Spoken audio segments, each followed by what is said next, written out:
महाराज जी, हम ये मानते हैं कि श्राद्ध या तर्पण करने से पितृ संतुष्ट रहते हैं, पर अगर पितृ दोष हो तो हम क्या कर सकते हैं उनका आशीर्वाद सदैव हम पर बना रहे? उसे ये प्रश्न तो किसी पंडित से कीजिए जो इन कार्य प्रणालियों को करते हैं।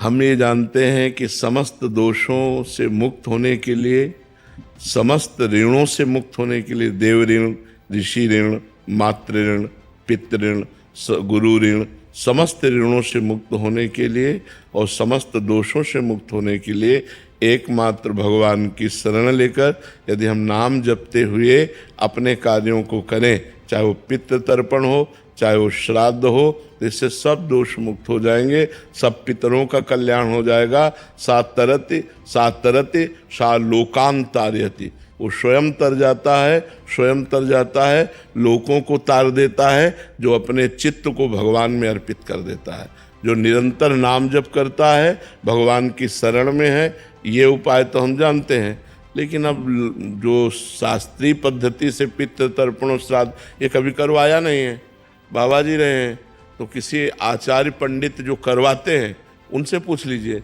अगर सबका टोटल पूछ रहे हो कि कैसे कल्याण हो, तो एक उपाय है, सर्वधर्मान परित्यज्य मामेकम शरणम ब्रज अहम त्वाम सर्व पापेभ्यो मोक्षयिष्यामि मा शुचा। भगवान कह रहे हैं, राष्ट्रपति हैं, मुकदमा हार गए, फांसी की सजा हो गई, तो एक उपाय है, राष्ट्रपति माफ कर सकता है, दूसरा ले। तो भगवान अखिल ब्रह्मांडों के अधिपति हैं, उनकी शरण में होकर नाम जप किया जाए, सर्व मंगल हो जाए।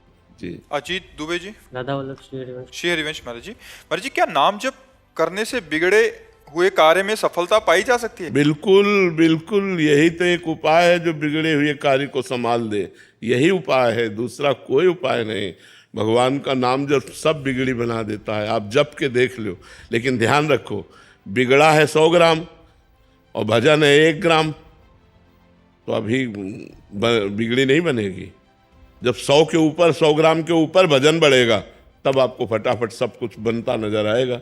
अब होता है कि हमारा पाप है 500 ग्राम और भजन 5 ग्राम है, मान लो हम मानते हैं आप करते हो, तो आपको अनुभव में नहीं आएगा, आनंद अनुभव में नहीं आएगा, क्योंकि जब तक संपूर्ण पाप नष्ट नहीं हो जाएगा तब तक भगवदानंद का अनुभव नहीं होता। इसीलिए कुछ लोग थोड़े दिन भजन करते हैं और देखते हैं कि लाभ तो मिल नहीं रहा, नुकसान हो रहा है। नहीं, भजन तो लाभ दे रहा है, वो आपके पूर्व पापों का नाश कर रहा है, आपका मंगल कर रहा है। भजन कभी व्यर्थ नहीं जाता, अविनाशी परमात्मा का सुमिरन भजन कभी व्यर्थ नहीं जाता। इसलिए नाम जप करो, बिगड़े काम बनेंगे, पर संभल लो। हम इस बात को दिमाग में बैठा लो कि जितना तुम्हारा गलत आचरण, जब तक वो नष्ट नहीं हो जाएगा तब तक आपका मंगल नहीं होगा। पुण्य कर्म के बस थोड़ा सुख आ जाएगा, पाप कर्म के फल दुख आ जाएगा, लेकिन जो मंगल है एक बार शुरू हुआ तो कभी अमंगल नहीं होता जीवन में। ध्यान रखना, अमंगल होते होते मंगल हो जाता है, दिखाई देता है ये अमंगल हुआ, मंगल हो गया। कई बार हमने कहा कि तलवार आएगी, वो गले तक वो हार बन जाएगी, वो तुम्हारी गर्दन को नहीं काट, सीम की चाप सके को तासु बड़ रखवार रमापति जासु, पर इतने में तो हालत खराब हो जाएगी। बस उसी में हालत खराब ना हो तो वही भक्त है, वही भगवान का भक्त। बड़ी कठिन बात है ये, बड़े लीला बिहारी भी हैं, बड़े लीला बिहारी। हरी तेरी गति लखना पर है, सारा खेल उन्हीं का चल रहा है।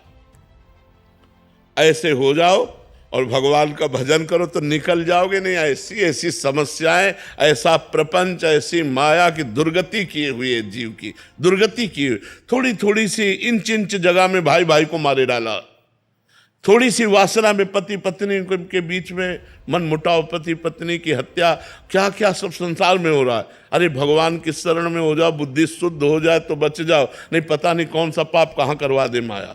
और निरंतर नाम जप करो, तभी आनंद की अनुभूति होगी।